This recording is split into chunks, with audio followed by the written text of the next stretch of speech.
begin new chapters. Canto 1, Chapter 9.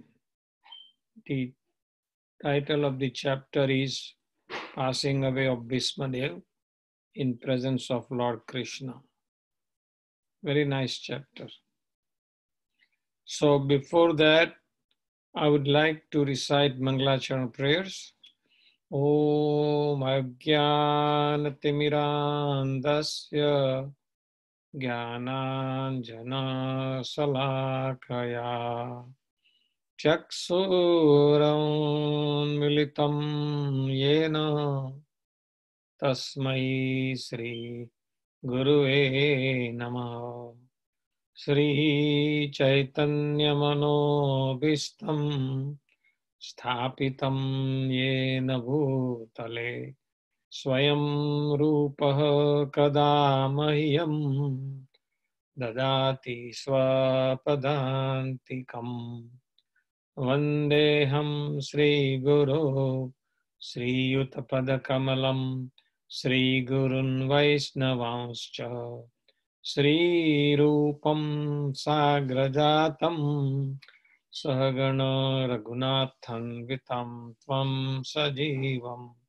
Sadvaitam Savadutam Parijana Sahitam Sri Krishna Chaitanya Devam Sri Radha Krishna Padana Sahagana Lalita Sri Visakhanvitanscha He Krishna Karuna Sindhu Deenabandho Jagatpate Gopesha Gopika Kanta Radha Kanta Namostute Tapta Kanchana Gaurangi Radhe Vrindavaneshwari Vrisabhanu Sute Devi Pranamami Hari Priye Namo Mahavadanyaya Krishna Prema Pradayate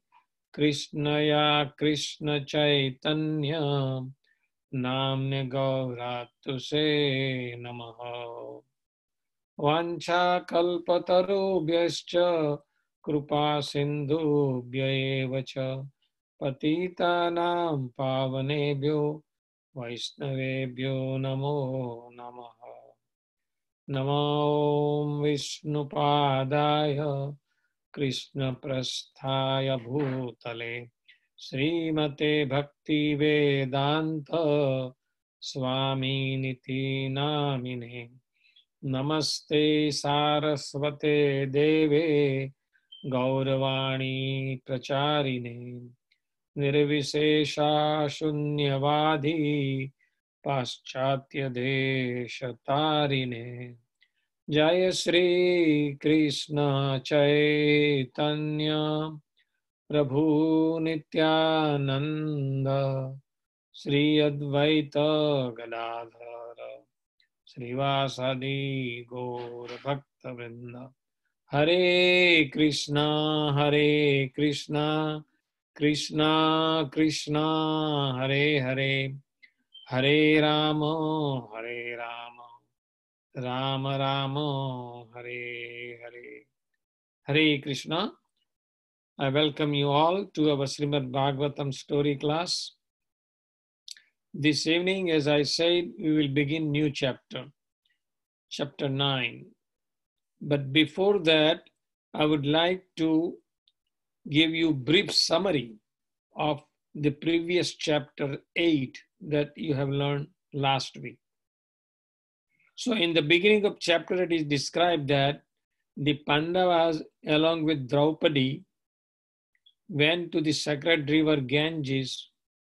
They offered waters to the departed soul, their relatives, lamented for them, and then bathed in the river Ganges and sat on the bank of the river there.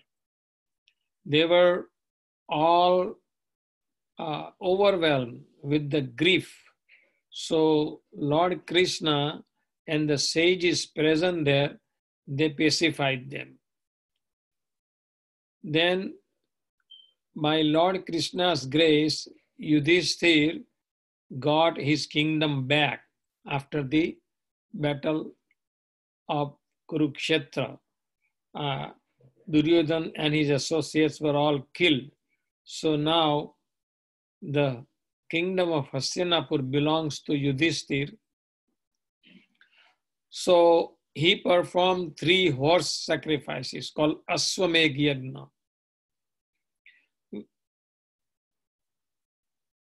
By the instructions of Lord Krishna, and he became very, very famous king. Then when Lord Krishna was ready to go to his own city Dwarka, Uttara came, running towards Krishna to request him to save her baby in the womb. Lord Krishna understood his pure devotees' difficulties, and he counteracted Aswathama's Brahmastra with his ultimate weapon called Sudarshan Chakra. You may have seen Lord Krishna has holding Sudarshan Chakra. When we see Lord Krishna in 4-arm form, we see in one of the hand he holds the Sudarshan Chakra. So thus he saved his pure devotees, Kunti Devi, Pandavas, Draupadi, Uttara, from all the calamities.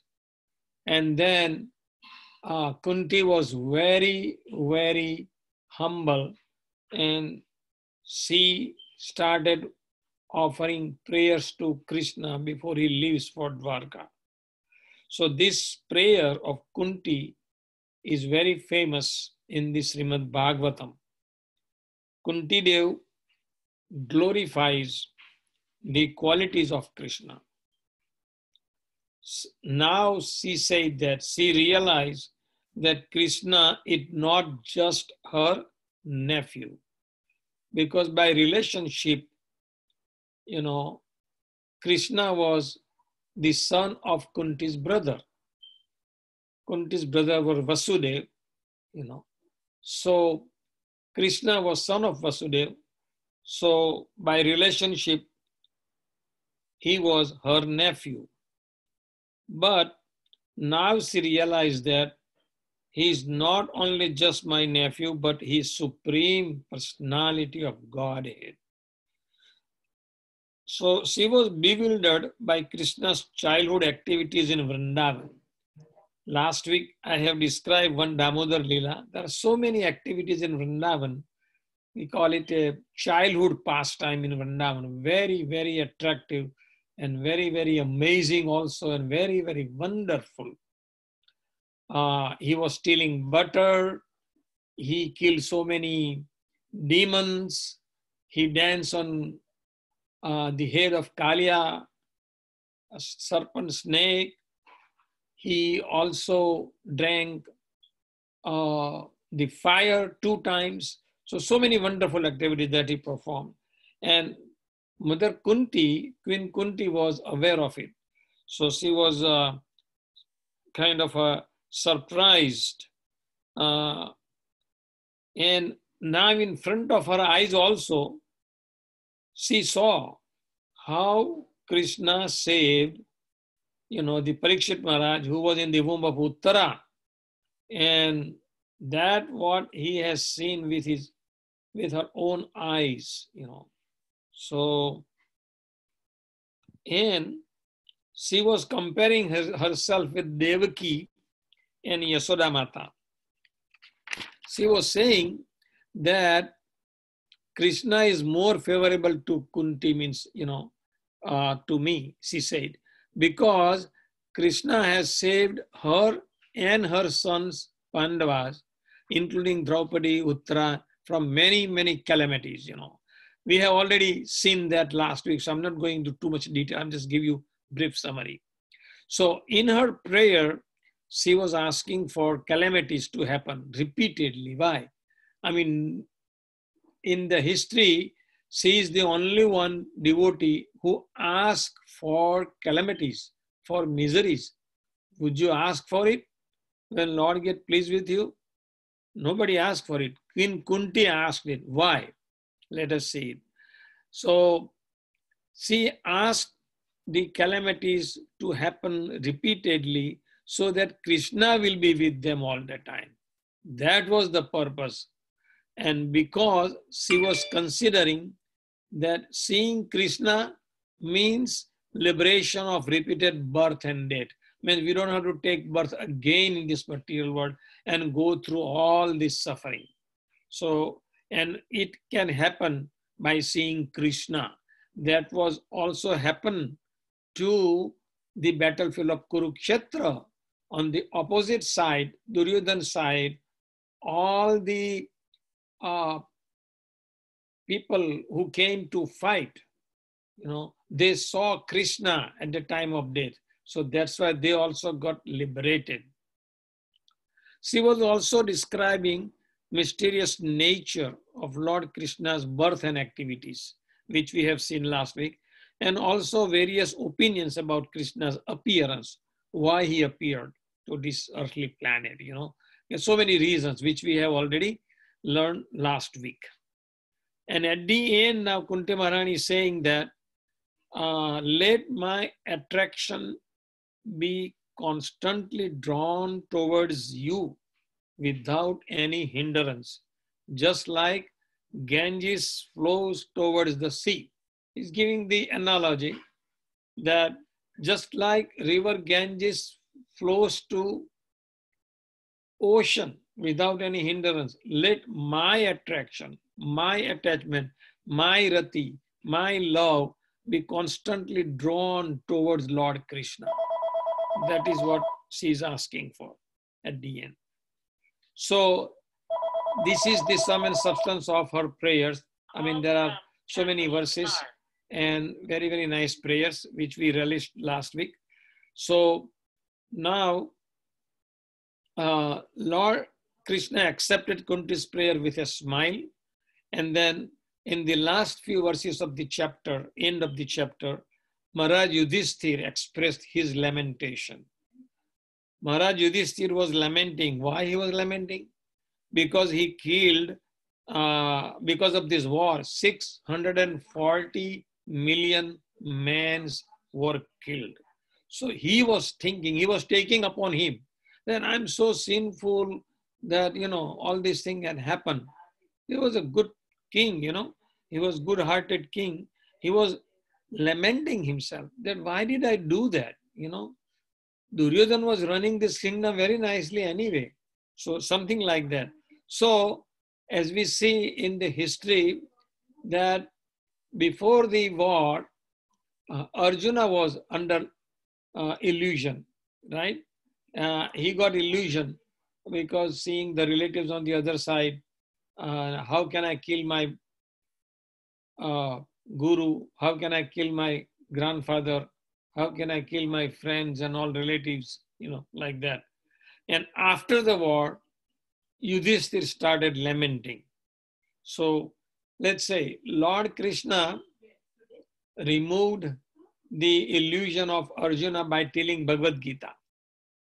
Right? We see that. So after Bhagavad Gita been spoken to Arjuna, at the end, Arjuna accepted that Nasta Moha Smutir Labdva, means my illusion is gone.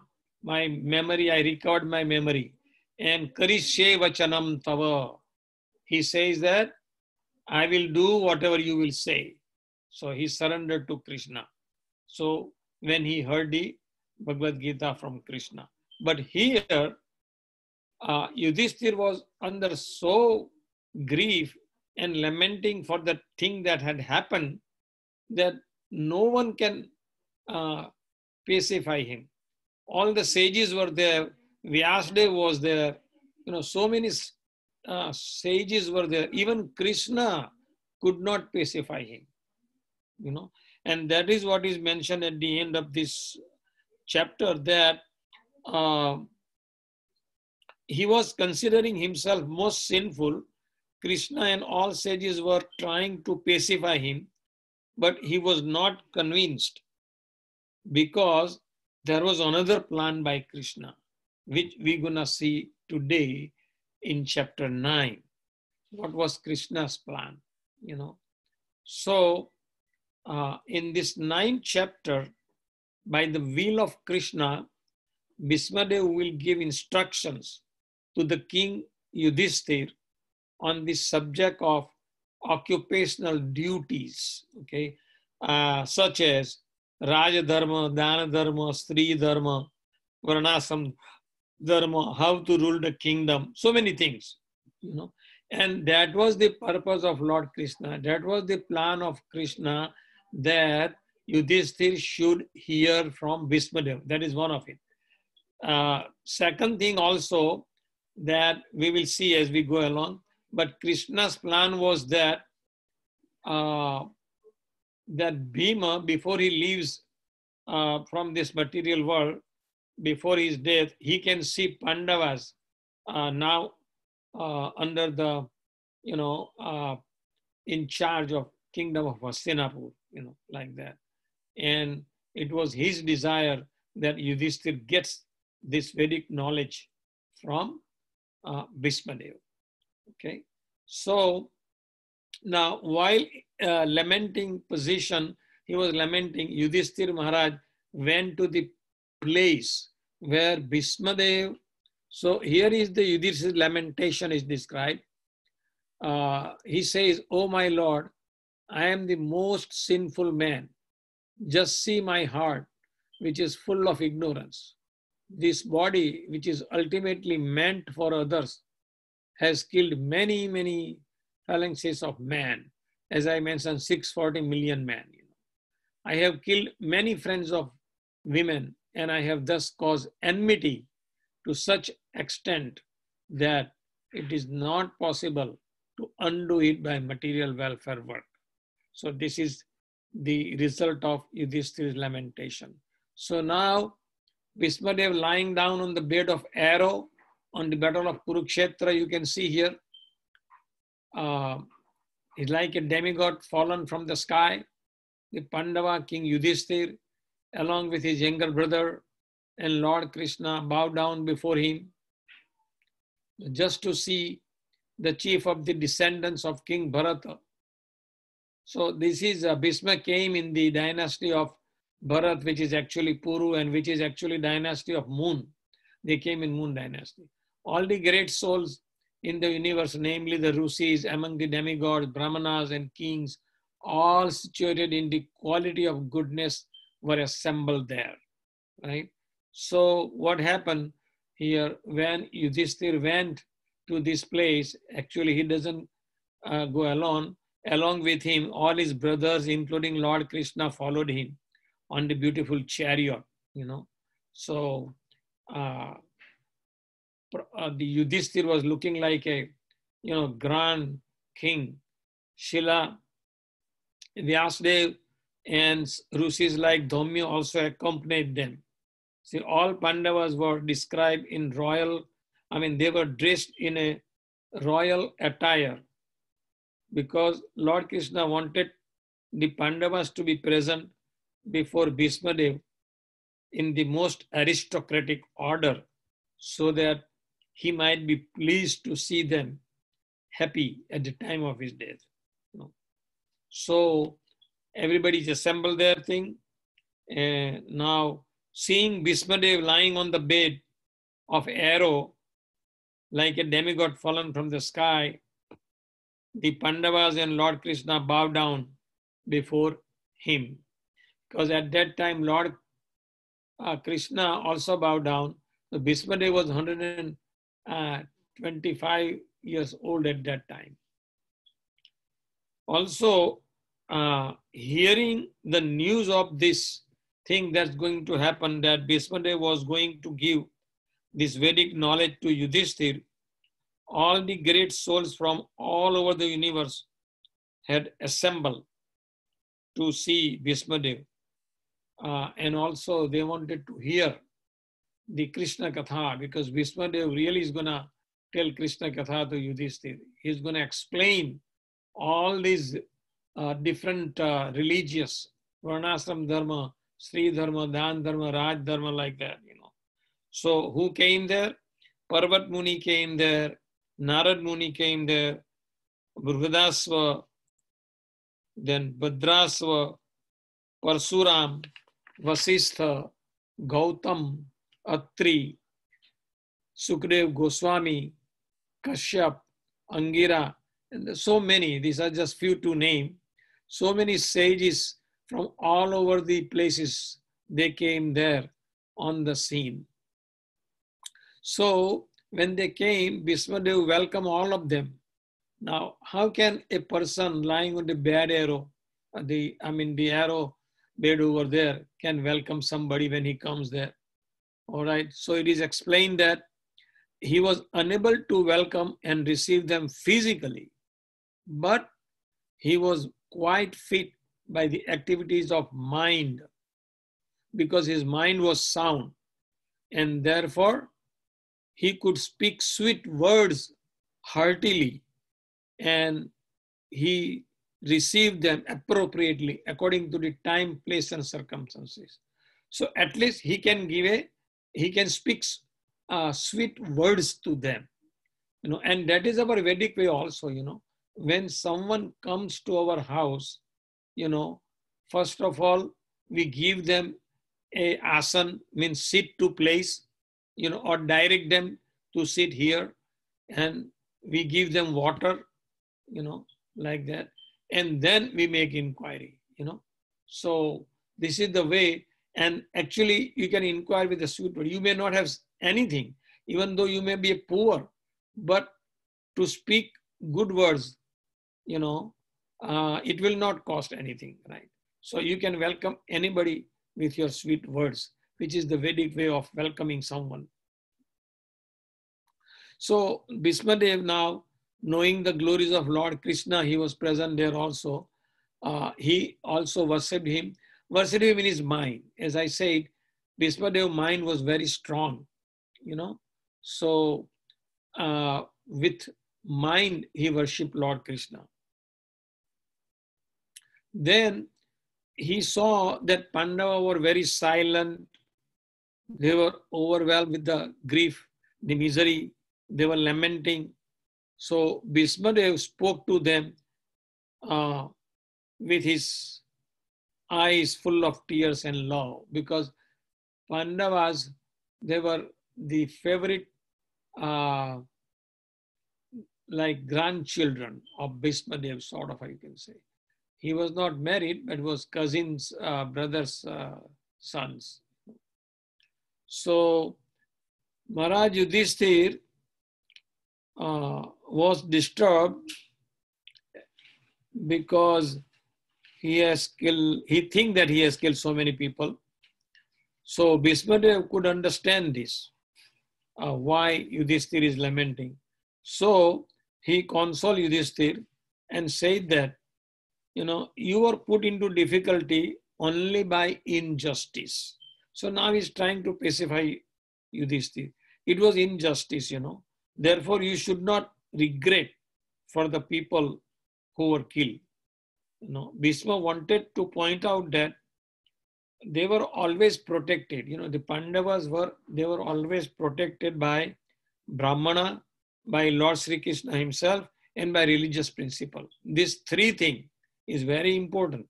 If you want to get protected, you have to take shelter of Lord Sri Krishna, shelter of Brahmanas, and follow the religious principle. So as long as they were protected by these three important items, there was no cause of disappointment. So Maharaj Yudhishthir was lamenting, and here Bhismadev was reminding Yudhishthir that, look, you were all protected by these three elements. The Brahmanas are very merciful to you. Lord Krishna is always with you to save you in all the calamities that you have gone through, and you follow religious principles, because Yudhishthir being Dharmaraj, he is the son of Dharma. So he followed the religious principles all along his life, like that. Then Bhisma further said that he said about Kunti Maharani. He said, Kunti, he is addressing to Pandavas and says that Kunti, your mother, suffered greatly. Why? Because Pandu, her husband, died untimely. And having to raise young children, and even she suffered when they were grown up also. So Bhismadev knew all these things from the very beginning. He has witnessed the life of Pandavas, Kunti, everybody, and how the Duryodhan was giving trouble to them, all kind of calamities they were giving. So Bhismadev has witnessed all this. He knew all these things. And that's why he's saying that thing. And he's giving the reason for it, that this is all happened by inevitable time. And time, Lord Krishna says in Bhagavad Gita, Kalosmi. Kalosmi means Aham Kalosmi, means I am time. Lord Krishna says himself. So it's happened because of Krishna's will also. So because the time controls this material world along with its protectors, just as the wind controls the clouds. And therefore, Yudhishthira should not be sorry for what had happened. So that's what Bhisma Pitama was explaining to us. Now, Bhismadev wanted to impress upon Maharaj Yudhishthira that since time immemorial, no one, including Lord Shiva and Brahma, could ascertain the real plan of the Lord Krishna. He said that Lord Krishna's plan are not easy to understand. Even Lord Brahma and Lord Shiva could not understand it. There are examples in Shrimad Bhagwatam that Lord Shiva could not understand the Mohini Murti incarnation that Krishna took, and Brahma could not understand how Bhagavan or that Krishna in Vrindavan as a childhood pastime, he was eating the food from his friend's mouth.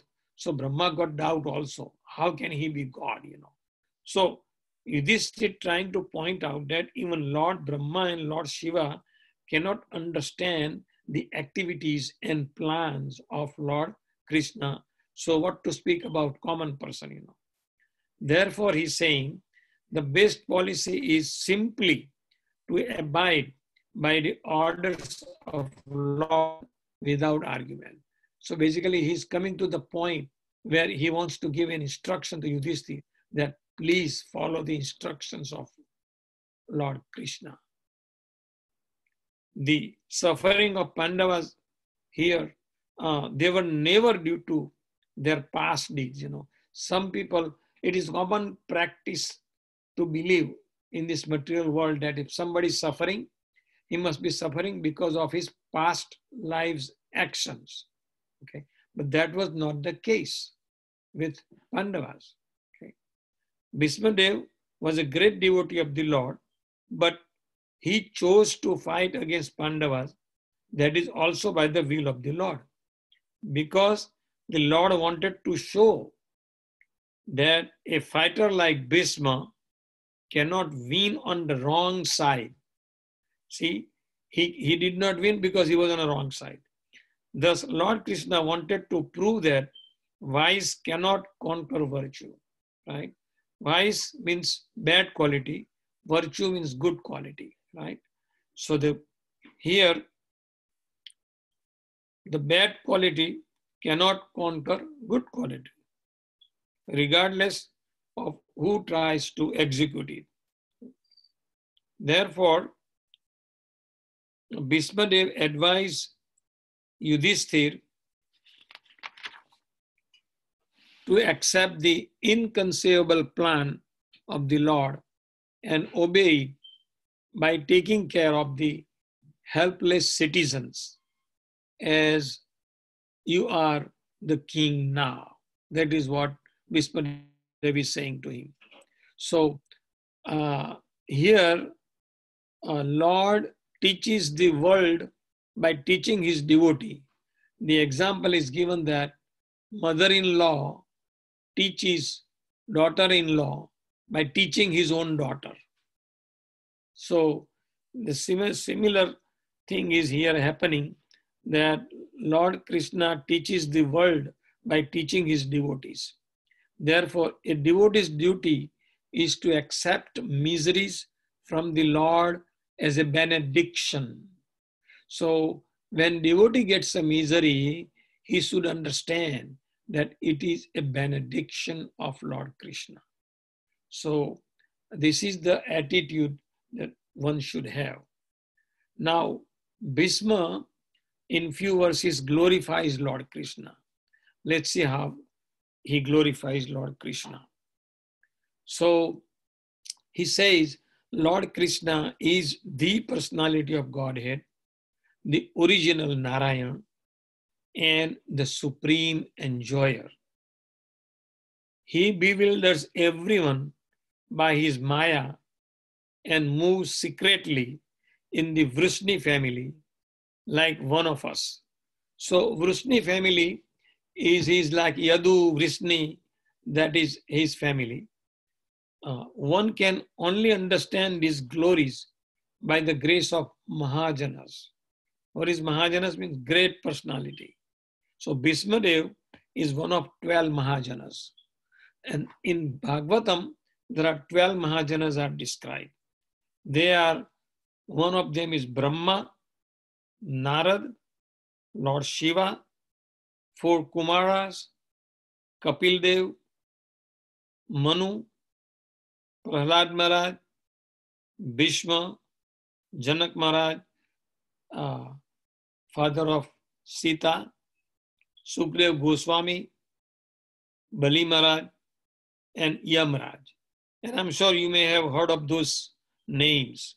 These are 12 Mahajan, great authority, great personality. And the Bhishma was one of them.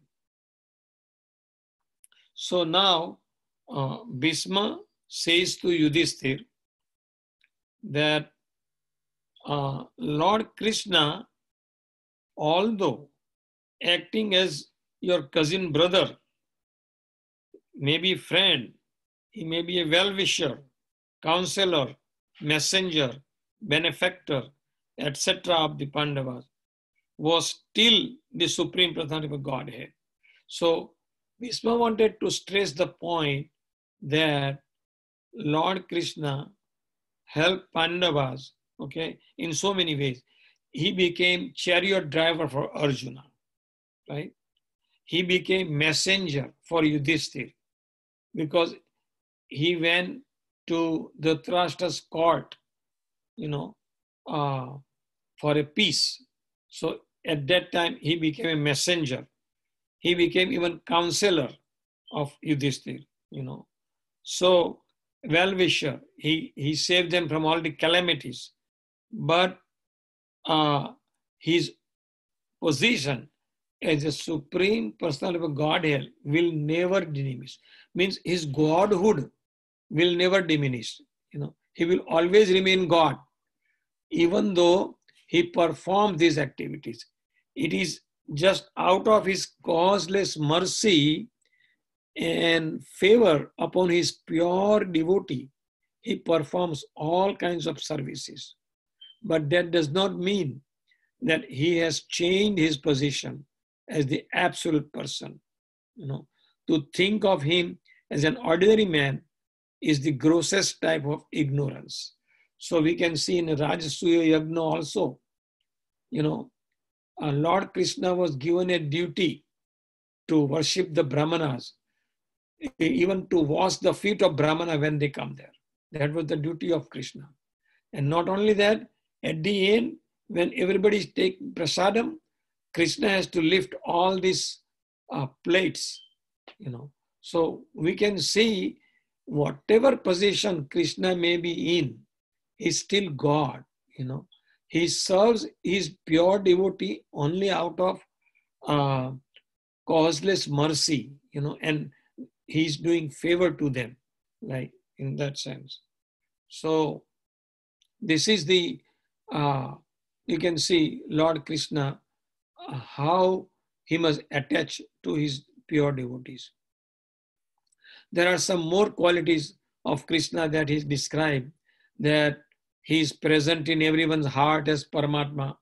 We know that, in each and every one's body, in the heart, there is a soul, and soul is we ourselves, and super soul is Paramatma.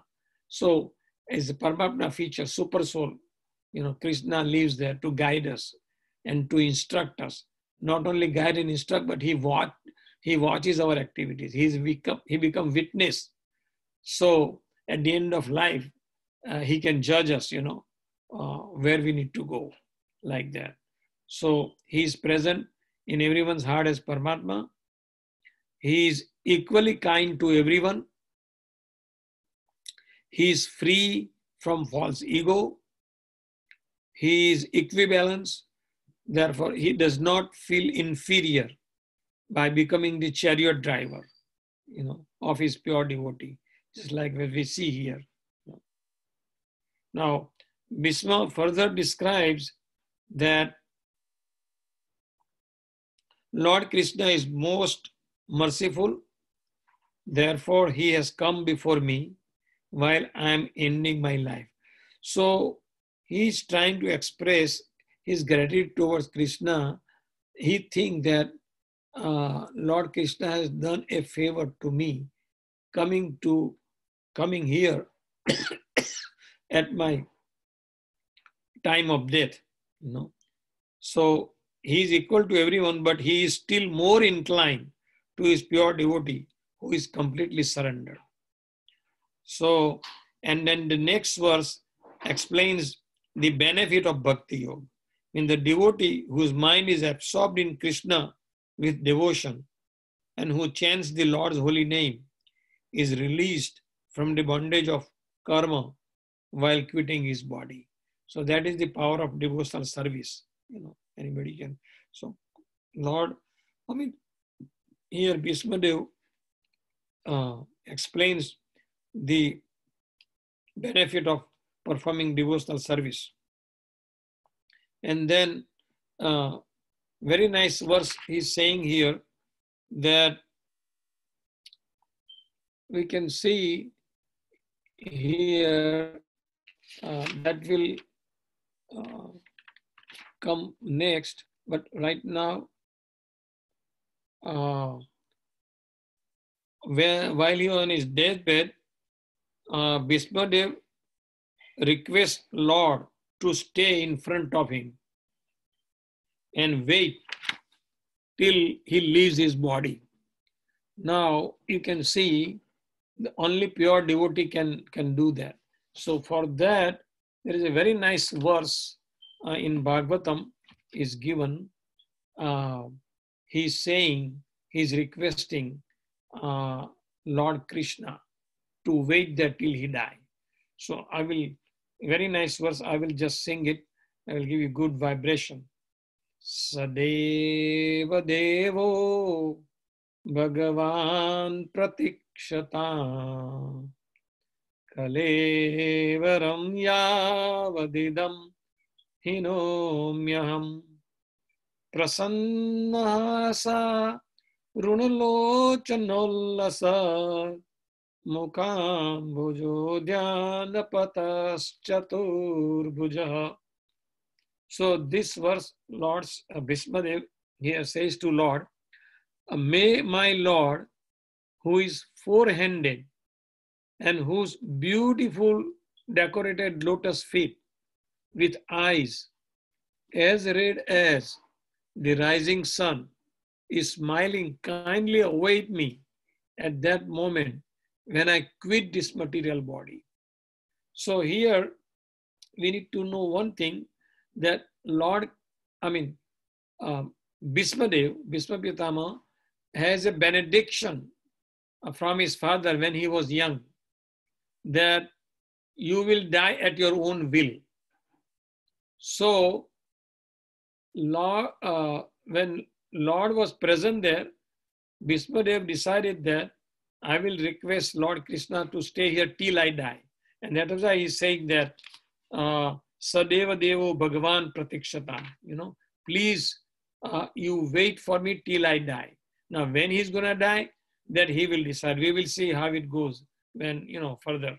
But Bhismadev knew well that Lord Krishna is the original Narayan. His worshipable deity was four-handed Narayan. That was his worshipable deity, Bhismadev. But he knew that four-handed Narayan is a plenary expansion of Lord Krishna. So indirectly, he desired Lord Sri Krishna to manifest himself in four-handed feature of Narayan. Because at the time of death, Bhisma wanted to see Lord Krishna in his four-handed form. So a Vaishnava is always humble in his behavior. Although it was 100% certain that Bhismadev was approaching Vaikuntha Dham just after leaving the material body, still, as a humble Vaishnava, he desired to see the beautiful face of the Lord. For after quitting the present body, he might not be in a position to see the Lord anymore. So that was his humbleness. A Vaishnava is not puffed up, although the Lord guarantees his pure devotee entrance into his own abode, means Vaikuntha, the Vrindavan Dham. Here Bhismadev says, as long as I do not quit this body, this means that the great general would quit the body by his own will. He was not being forced by the laws of nature. He was so powerful that he could stay in his body as long as he desired. He got this benediction from his father. He desired that the Lord stay before him in his four-handed Narayan feature so that he might concentrate upon him and thus be in trance in that meditation. So he would like to get absorbed in Krishna's form, four-handed form that he likes to see, and that is why he's requesting. Then his mind might be sanctified and thinking of the Lord. Thus he did not mind wherever he might go. So a pure devotee is never very anxious to go back to kingdom of God. He entirely depends on the goodwill of the Lord. He is equally satisfied even if the Lord desires him to go to hell. The only desire that a pure devotee entertains is that he may always be in rapt attention with thinking of the lotus feet of the Lord, regardless. So Bhismadev wanted this much only, that his mind be absorbed in thinking of the Lord and that he pass away thus. That is the highest ambition of a perfect person. And that is what we can see that Bhismadev is expressing his opinion here. So as I read this work, in this verse, Bhismadev requests Lord to stay in front of him and wait till he leaves his body, So because he would quit the body by his own will, he was so powerful, in that case. Now we need to understand this Bhismadev was the son of Santanu and Ganga Devi. Okay, just for your, he said one of the 12 Mahajanas. He also was a disciple of Brahaspati. Now Brahaspati is the guru of in heavenly planet of demigod, and Uddhava, the Krishna's best friend as well as his cousin, also went to heaven, to take lessons from Brahaspati. So Brahaspati was spiritual master of Uddhava also, and Bhismadev also was disciple of Brahaspati. And his youth name was Devvrata. You may have heard that sometime in Mahabharata. And he took a vow not to marry, and that is why from that point his name was changed to Bhisma. Bhisma means it is very, you can say the vow he took is very terrible vow. So from that point on, his name became Bhisma. And he fought on the Kaurava side. That is because of Krishna's will also. Okay. So this is the character description a little bit about Bhishma Pitama. Okay. So as we can see here that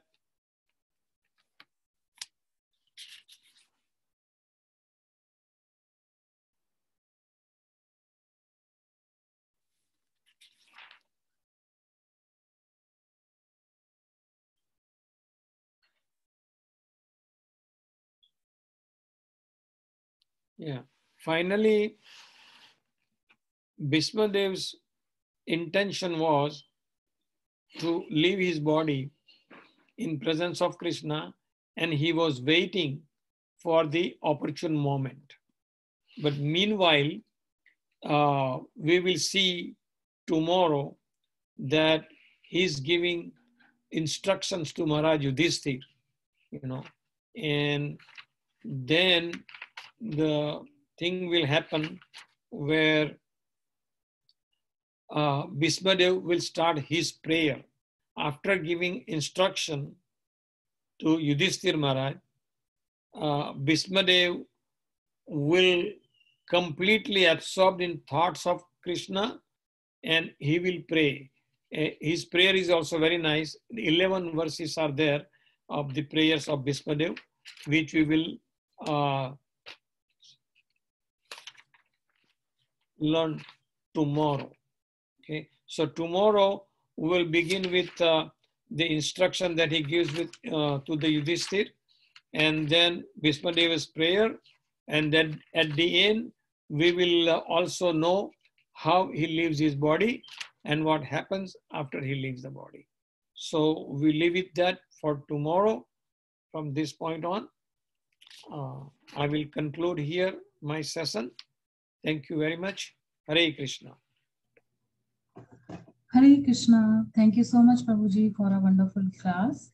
So I request for all the participants, if you have any question or comment, you have raised your hand, so we will take one by one.